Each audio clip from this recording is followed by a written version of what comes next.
Radhe Radhe friends, Nirjala Ekadashi की बहुत बहुत शुभकामनाएं आप सभी को। कैसे हैं? तो आज मैं आप सबको निर्जला एकादशी की कथा सुनाने वाली हूँ, जिसे सुनने से पूरे एकादशी, पूरे साल भर के एकादशी का पुण्य मिलता है। और निर्जला एकादशी का व्रत हमारा तभी पूर्ण होता है जब निर्जला एकादशी की कथा हम पढ़ते हैं या फिर सुनते हैं। तो ज़रूर सुन लीजिएगा। व्रत नहीं भी किए हैं तो भी सुन लीजिएगा। हाथ में पुष्प लेकर हम कथा पढ़ेंगे। कथा इस प्रकार से है। निर्जला एकादशी व्रत कथा। कथा इस प्रकार से है। एक बार युधिष्ठिर के छोटे भाई भीमसेन जी ने श्री व्यास जी से पूछा, हे मुनि, हे भूदेव, भ्राता युधिष्ठिर, माता कुंती, धनुर्धर अर्जुन व नकुल, सहदेव और द्रौपदी एकादशी के दिन व्रत करते हैं और वह मुझसे भी एकादशी के दिन अन्न ना ग्रहण करने को कहते हैं। मैं कहता हूँ कि हे भाइयों, मैं दान कर सकता हूँ, अत्यंत भक्ति पूर्वक श्रद्धा से हरि का पूजन कर भी सकता हूँ। भूखे रहने की बात मेरे बस की नहीं है। व्यास जी ने कहा, हे पांडु पुत्र, यदि तुम स्वर्ग को अच्छा और नरक को बुरा समझते हो तो प्रत्येक माह में आने वाली दोनों एकादशियों के दिन अवश्य व्रत किया करो। भीमसेन ने कहा, पितामह, आप कहते हैं कि हर माह की दोनों एकादशियों को अन्न ना खाया करूं, किंतु पूरे दिन उपवास करना तो दूर है, मुझसे एक समय भी भूखा नहीं रहा जा सकता। फिर भी यदि मैं प्रयत्न करूं तो वर्ष में एक दिन अवश्य व्रत कर सकता हूं।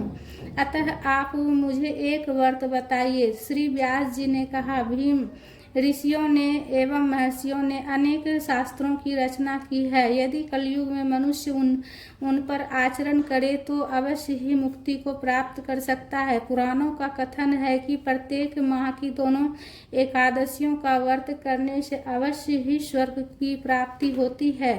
फिर भी हे भीम, कृष्ण और मिथुन की संक्रांति के मध्य में ज्येष्ठ माह की शुक्ल पक्ष एकादशी को निर्जला एकादशी कहते हैं। तुम उसी निर्जला एकादशी का व्रत करो। इस एकादशी में जल का प्रयोग आचमन में 6 मासे से अधिक नहीं होता है, क्योंकि इसमें अधिक जल का प्रयोग करने की गणना मदपान से हो जाती है। और इस दिन भोजन ना करे, क्योंकि इससे व्रत नष्ट हो जाता है। यदि सूर्योदय से सूर्यास्त होने तक व्रती जलपान ना करे तो उसे 12 एकादशियों के फल की प्राप्ति होती है। द्वादशी के दिन सूर्योदय से पहले उठकर स्नान कर ब्राह्मणों को दान, तत्पश्चात किसी भूखे ब्राह्मण को भोजन कराना चाहिए। फिर स्वयं भोजन करो। इस प्रकार व्रत करने का फल संपूर्ण एक वर्ष की एकादशियों के समान फल होता है। हे भीम, स्वयं हरि ने मुझसे कहा था कि इस एकादशी का पुण्य समस्त तीर्थों और दानों के पुण्य के समान होता है। इस दिन निर्जल रहने से मनुष्य के समस्त पाप नष्ट हो जाते हैं, और जो मनुष्य एकादशी के दिन निर्जल रहते हैं उन्हें मृत्यु के समय यम के भयानक दूत दिखाई नहीं देते, और उसे भगवान विष्णु के पार्षद लेने को आते हैं और पुष्पक विमान में बिठाकर स्वर्ग को ले जाते हैं। उस दिन ओम नमो भगवते वासुदेवाय मंत्र का उच्चारण करना चाहिए और गौ का दान करना श्रेष्ठ है। श्री व्यास जी की शिक्षा मानकर महाबली भीमसेन ने निर्जला एकादशी का व्रत किया। इसलिए इस दिन को भीमसेन या पांडव एकादशी के नाम से संबोधित है।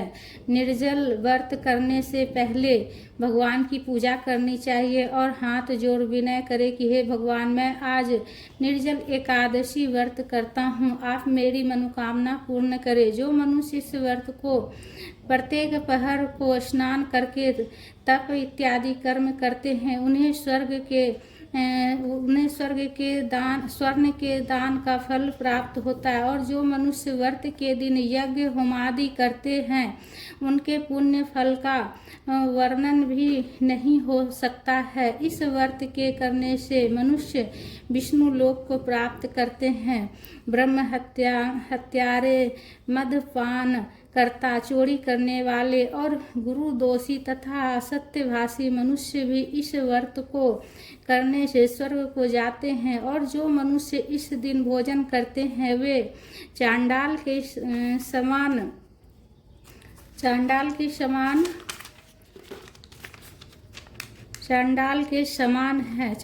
समान है। इस दिन कैरी का सागर लेना चाहिए। एकादशी महात्म्य संपूर्ण हुआ। निर्जला एकादशी महात्म्य। बोलिए विष्णु भगवान की जय। हाथ में जो पुष्प है वो प्रभु के चरणों में समर्पित करेंगे। हे प्रभु क्षमा करना प्रभु, अगर पढ़ने में कुछ भी गलती हो गया हो प्रभु तो क्षमा करना।